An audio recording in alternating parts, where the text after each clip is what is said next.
What do you do when your child discovers that they can use a meltdown as a bargaining chip to get what they want? Maybe they refuse to get in the car or leave the playground or put on shoes. You get the picture. They figured out that if they hold out long enough, there's a chance you'll change your answer, and now you're stuck. Today, we're going to talk about what to do and what not to do when that happens. When under stress to get your child to cooperate, your body may gear up to yell or threaten, but you already know that will probably inflame the situation. You know that physically forcing your child into the car seat will do the same, and they'll just wriggle out.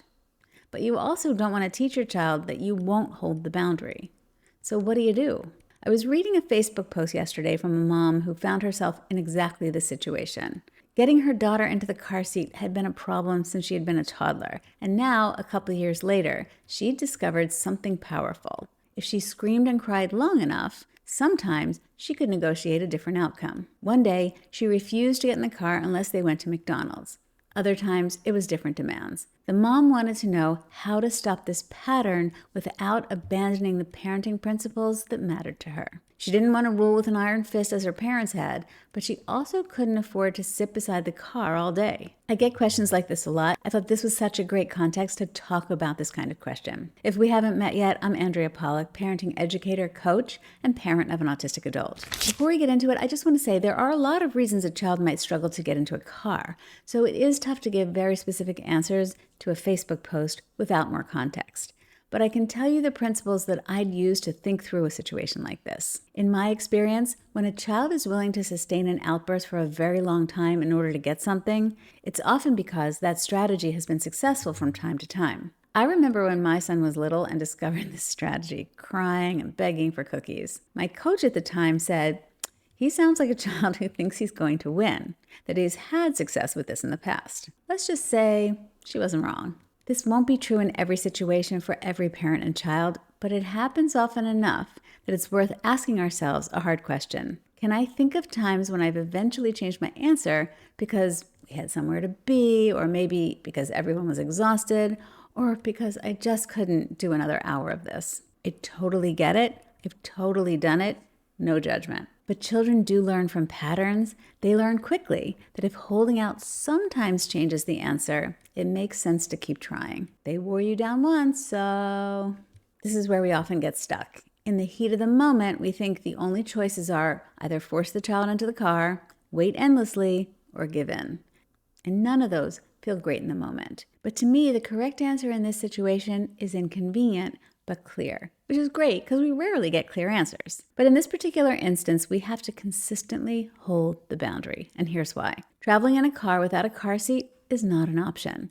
So it's a boundary our children need to learn and cope with. That doesn't mean we need to act as authoritarians and abandon the parenting principles that are really important to us.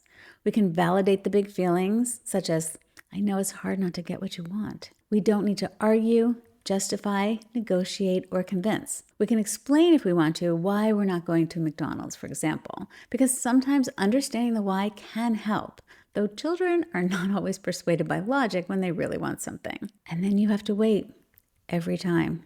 At some point, your child realizes they can't wear you down. I know you're thinking, not my child, they're never going to realize that. But when we are consistent, the message does get through. Because sometimes you don't have the luxury of waiting it out. There are also other plan Bs that you can think about to have in place so that you can hold the boundary and still be on time. For example, you can leave 30 minutes early. Then you have time for the meltdown and can still be on time. If you turn out to be early, you can use that extra time for something fun. Perhaps there are times of the day that are more difficult than others, so maybe you can plan around those. Also, sometimes it's okay to be late. A mom I worked with, when she discovered that you could get to school late and the sky wouldn't fall, it was such a relief. And it only happened for a short time. These aren't forever strategies. They're temporary supports that make consistency possible. Think of it as a short-term price to solve a long-term problem. Here's another thing I'd be thinking about. We know that behavior is communication. So while I would absolutely hold the boundary, I'd also be asking myself, what else might this behavior be communicating? Every child is different, but one common thread I see is children who are hungry for more control. That makes perfect sense. Think about it. All day long, children have to follow adult directions. They have so much less autonomy than we think about. So I'd also be asking myself, where could I intentionally give my child more meaningful choices during the day? Maybe they can choose their clothes or have more say over what meals are or what you listen to in the car. My father used to make me the boss of the car radio. He was doing gentle parenting 6 decades before anyone called it gentle parenting. Does that mean your child gets to decide whether they use a car seat? Absolutely not.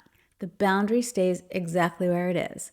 But if one of the messages underneath the behavior is, I need more control, intentionally creating more opportunities for autonomy and control in other decisions may help balance out the fact that they have zero control over this particular boundary. There's one more important thing before we finish. This is just one example of holding a boundary. It happens to be a fairly straightforward one. As I said before, the answer is clear because riding in the car without a car seat is not an option. The assessment of most boundaries involves a more nuanced process, including the examination of the boundary itself and the underlying reason the behavior is happening. Is this the right expectation for this child at this time? What support can I add here to help my child succeed? Here are the 3 most important takeaways. Number 1, consistency around a boundary that is non-negotiable is essential if you want to end the behavior for good. Second, get curious about what need the behavior might be communicating, beyond, of course, the need to just get their way. Understanding that need can provide opportunities to help your child tolerate the boundary. And third,